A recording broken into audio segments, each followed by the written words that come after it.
What's going on YouTube? Crypto Matrix here, coming at you with another cryptocurrency stream. And guys, the Bitcoin price is kind of moving sideways and upwards right now. We are going to be retesting some resistances soon at 10,800. We're kind of sitting at around 10,750 right now.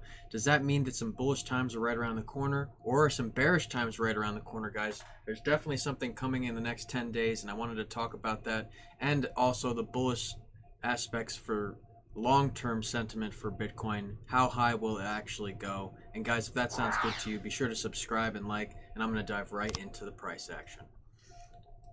Alright guys, so Bitcoin basically since the second has been kind of trickling upwards to the right here. We've been kind of hugging the top Bollinger Band, kind of fluctuating down into the middle and then back up continuously. The EMA 20 crossed the EMA 55 at around 10 hours in on the 4th, and basically we've been moving upwards ever since, retesting resistances at 10,700 and breaking them, and now we're kind of remaining stable up above 10,700. Are we going to retest resistance at 10,800? Guys, if nothing changes over the next few days, that's definitely something that's going to happen soon, but there's something going on in the next 10 days which could be a massive breakdown in price. Could there be a massive bearish sell-off and the Bitcoin price drops all the way down to, say, something like 9,500 or something? It is definitely possible, guys, and let's talk about why. So 150,000 Bitcoin are possibly going to trigger a correction, but it's not looking like it will, okay? Maybe nothing will happen, okay, guys? There's a growing speculation that 150,000 Bitcoin from the Mt. Gox trustee could move on October 15th, but many factors suggest that is highly unlikely given past records. So between 2011 and 2013, Mt. Gox lost 850,000 BTC in the biggest hacking attack in their Bitcoin history. The trustee reportedly has 150,000 BTC to repay users who lost their funds from the breach. Yet there are many hurdles to undergo before the refunds can be issued. The refund process has been continuously delayed since 2019.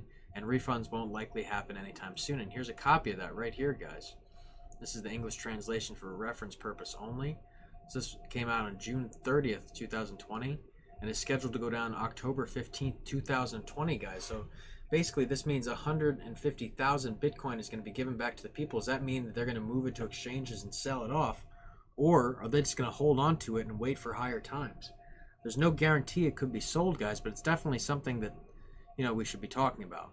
Is there going to be a big sell-off, or is everyone just going to be holding, and is the bullish sentiment strong enough for the next, few years to actually keep people from selling off?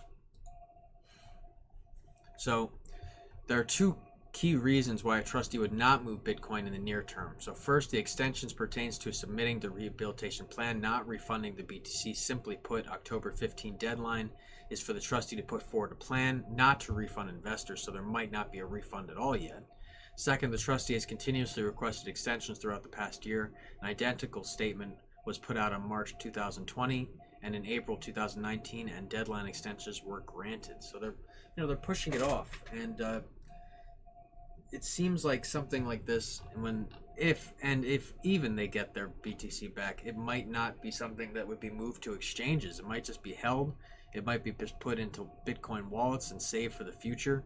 Guys, I know I'm really holding on to the future for Bitcoin price, and that's why I'm not too worried about some kind of drop that could be coming off pretty soon. So let's talk about a Bitcoin price hitting a $1 trillion Bitcoin market cap by 2022 or sooner. So Adam Back believes this, guys, and he believes that Bitcoin could boost its market cap by 400% in under 2 years. And on the conservative side, he said Bitcoin likely sees $1 trillion market cap within 2 years, probably sooner. A $1 trillion is about BTC hitting 50K, he said. So basically, he thinks that within the next few years, we could hit a $50,000 Bitcoin. That's pretty awesome, guys. I definitely would like to be involved for that, and I think you guys should be too. So here, furthermore, for reference, at the start of October 2 years ago in 2018, the figure stood at 114 billion.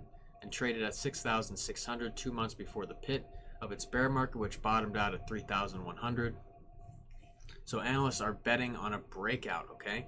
So further response to ARK included on Unchained Data resource eCoinmetrics, which highlighted a 2 trillion Bitcoin market cap as equal to that of Apple, Bitcoin USD would trade at $100,000 under such circumstances. While equal to gold, the pair would need to reach 500,000. As Cointelegraph reported, Bitcoin price activity is currently much more subdued, with analysts expecting more sideways action to characterize the remainder of the year. At the same time, anticipation is building over BTC USD abandoning its correlation to the traditional macro assets and rising in line with historical behavior, specifically centered on predictions from the stock-to-flow price forecasting models. Stock-to-flow calls for an average price of $288,000 Bitcoin during the current halving cycle, which began May and will last until 2024. So guys, there could be some massive price rise up to the upside, guys. So that's why I'm not too worried about, for instance, say some kind of flash crash down to this legacy line here at 10,100. And remember the CME gap even lower at 9,600, guys. But if something like that were to happen, say like we were to drop basically from where we are right now and fill that gap, that's only a 10%, guys. That's a move that Bitcoin does all the time. That's something that happens pretty regularly. And if you zoom out even further, guys, it's definitely possible. Okay, and it would be the first time that we would have broken this legacy line. But if you remember back in March and April, we broke out of this legacy line at the end of April. Okay, so basically at the beginning of May here, and then we started a new trend to the right. Because if we would have kept that trend going, we'd be all the way up at like 16,000 right now. And yes, that would be very bullish towards the end of the year, but we didn't have enough strength to build up to there. There was just not enough things playing out in the proper way for that to actually happen, guys. So there's definitely some things that kind of need to change. But if a lot of Bitcoin is coming into the market, there could be a possibility that there could be some sell-offs. Hopefully there's just some people hodling, but with 150,000 Bitcoin possibly even getting to the market. And again, they said that they might be pushing it off and they're trying to, not have that happen. So we'll see what even happens in 10 days. But there definitely could be some kind of sell-off. I've been anticipating a bit of a drop. I was hoping that that was it. But, a move, something like this, is definitely possible after that. Okay, guys? We could definitely see some kind of movement down. And I think as long as we stay above this legacy line, that's a good sign. And I would be bullish. I'm bullish basically as long as we're above $9,000 at this point. Because I think, corrections are bound to happen, especially with price rises. And, Bitcoin has done that time and time again in history. After it rises, has a big drop, and then starts to rise again. Now, it really just depends on how you look at it for the Bitcoin price. But if you look at the daily charts here, hopefully we're getting some kind of new bullish sentiment. Because if you think from July in 2018 at $1,700 to 2019 at 3,100 to March 3,800 to now say like we even drop down again sometime over the next year, we could end up all the way down at 4,000, 5,000. Now, I don't believe that'll actually happen again. I think we're kind of in a bullish sentiment.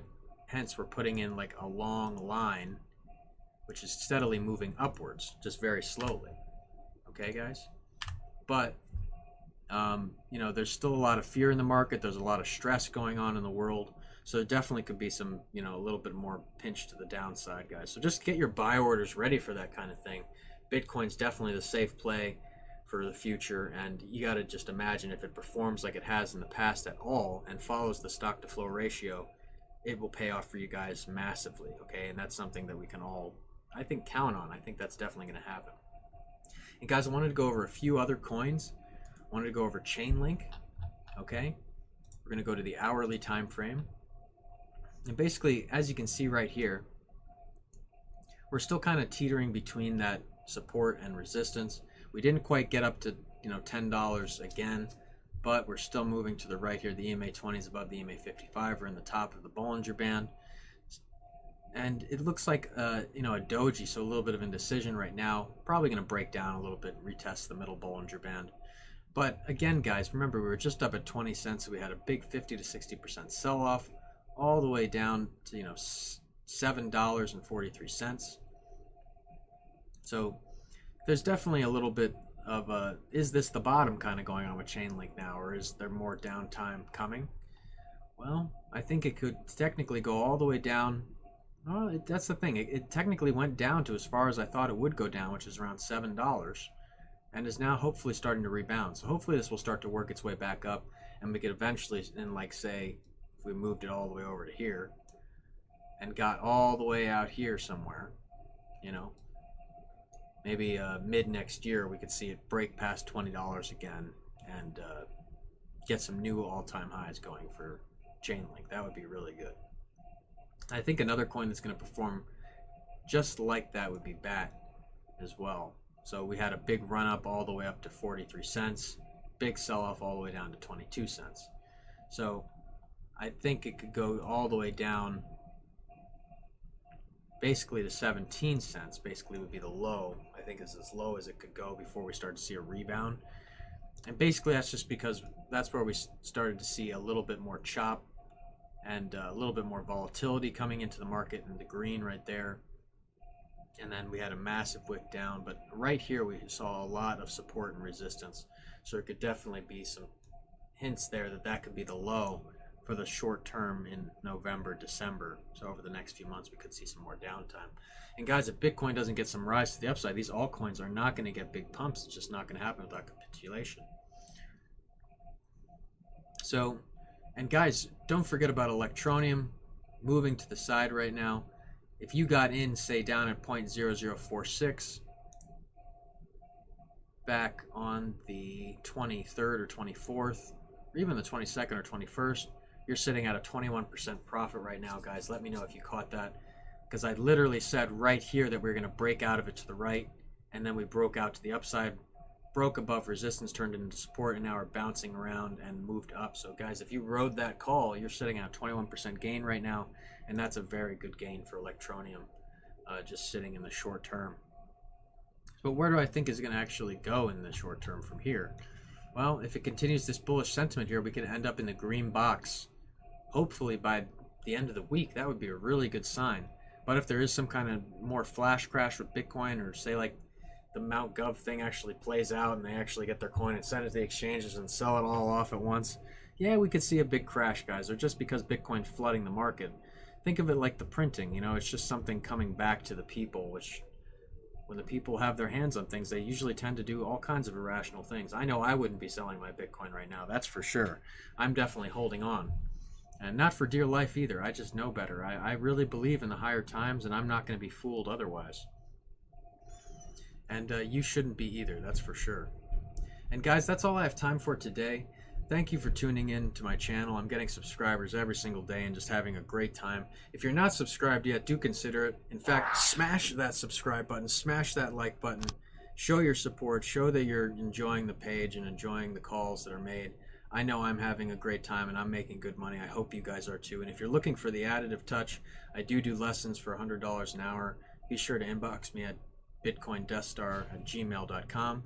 Give me some time to get back to you though. My main job is trading, so I'm always trading all the time.